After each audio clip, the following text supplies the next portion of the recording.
Hello everyone, here at OS Reviews. You're watching our hands-on review of the Lolly360. This is a panoramic VR camera that it can be used with any Android phone, whether it's micro USB or USB Type-C. It includes two of those adapters in the box. So this is meant for shooting video if you want to capture everything at once. So the entire frame, whether it's facing forward, facing backwards, is all shot. So if you put your phone into a Google Cardboard or if you're using a VR headset, you're able to use the motion sensors and kind of walk around and feel like you're transported to the place that you were at when shooting the video, which is pretty cool.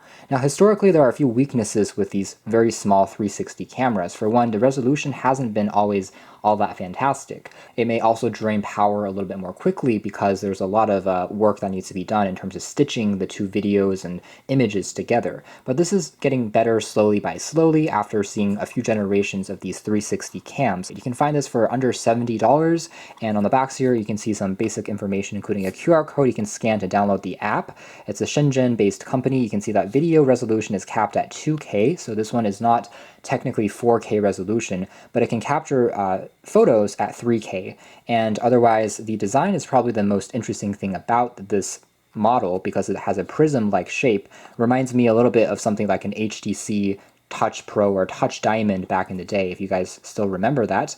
And the app itself also has a few filters that you can apply to beautify your face.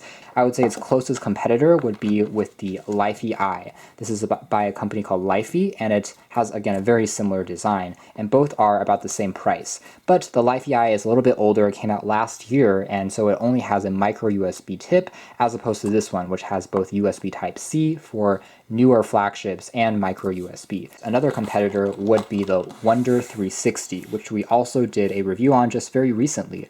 This one does have 4K video recording capabilities, and it's probably the best one yet because it's a detachable model that has all the chipset to the processing power inside, so it's just like a regular action cam. You don't have to be connected to your phone at all times, so the power lasts for a little bit longer. However, it's also more expensive, coming in at $200 versus $79.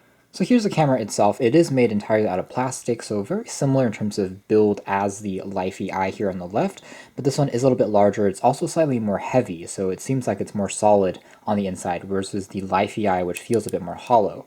Otherwise, it's again, it's 360 degrees, so basically each lens is a very wide angle, 180, and so it captures two sides and then stitches them together using the software on the app.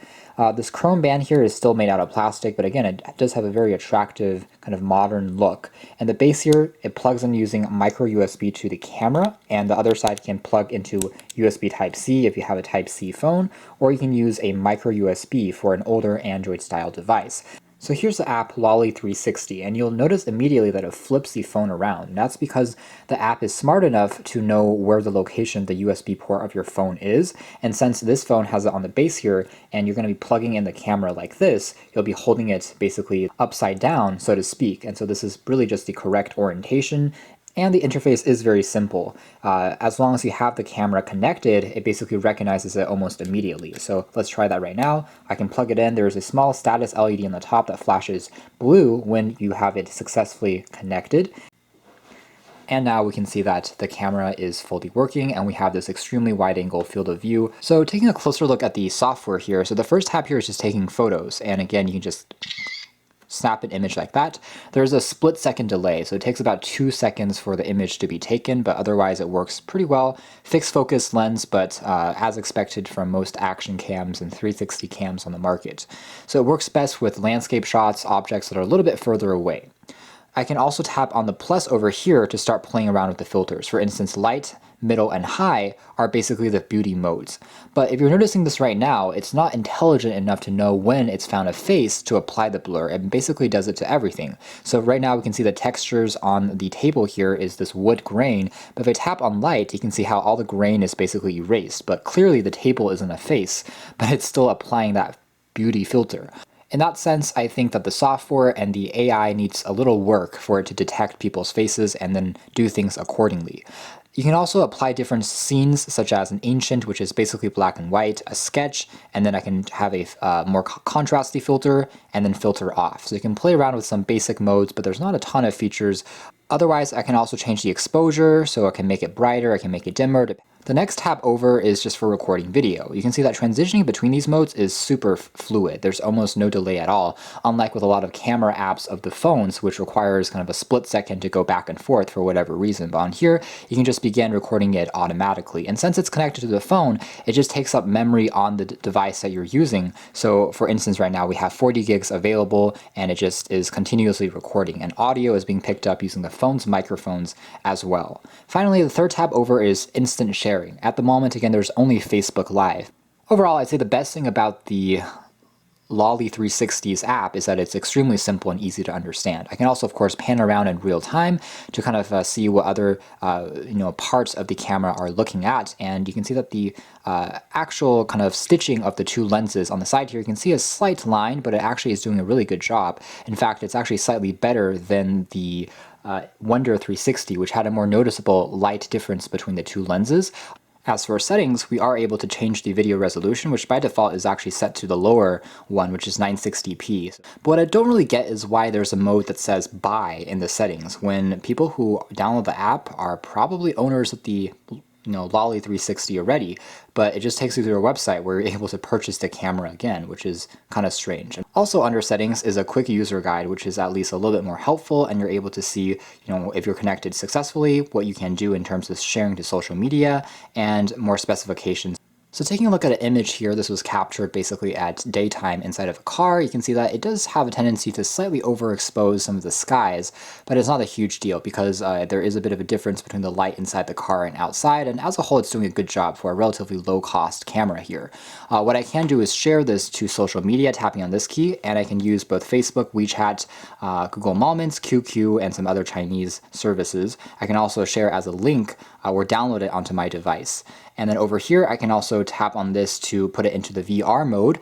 And as you can see here, the accelerometer has been activated, so I can tilt my way around. It's kind of in a 3D view as well. So here's a sample playback of video. Again, this is basically at HD or 960p resolution. Again, not too much differences in terms of stitching. You can see a slight faint line there. That's basically the two lenses being put together. But otherwise, it seems to be doing a decent job for the most part. Now, something that's kind of cool is you can still apply these filters after you've recorded the video. So for instance, I can still make it black and white. I can still apply the beauty modes afterwards as we're playing back the video in real time. And I'm just really surprised at how fast everything is loading up considering we're doing these filters in real time, but you can see almost no delay or slowdown at all. The phone is still quite cool in temperature, and the Lolly360 is also very cool in temperature as well, which is a huge contrast to the Wonder 360 and the Life-EI, which gets almost burning hot after running it for longer than 30 minutes. And just like the Wonder 360, we have a few different visualizations. This one's called Tiny Planet, so it pushes everything into the center point, and everything outside it is kind of reminiscent of a Little Prince world. And this is a flat 2D image, so it tries to mitigate some of the distortions caused by the super wide-angle lenses. And then the third is just the regular mode of seeing it kind of as it's being displayed. So that's more or less our hands-on review of the Lolly360. I have to say that I'm actually quite impressed when it comes to the overall image quality and the fact that the app is extremely simple and easy to operate. Downsides would be the fact that the beauty filters I just don't find to be all that effective as far as doing faces only, but it tends to wipe out details from the entire shot as a whole.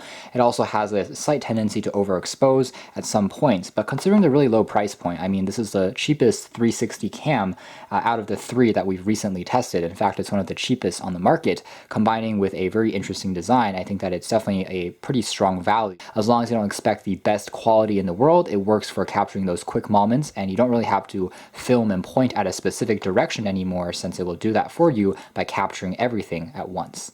Thanks for watching this video here at OS Reviews. Check out more details in the links down below. That's been the Lolly360 Panoramic VR camera.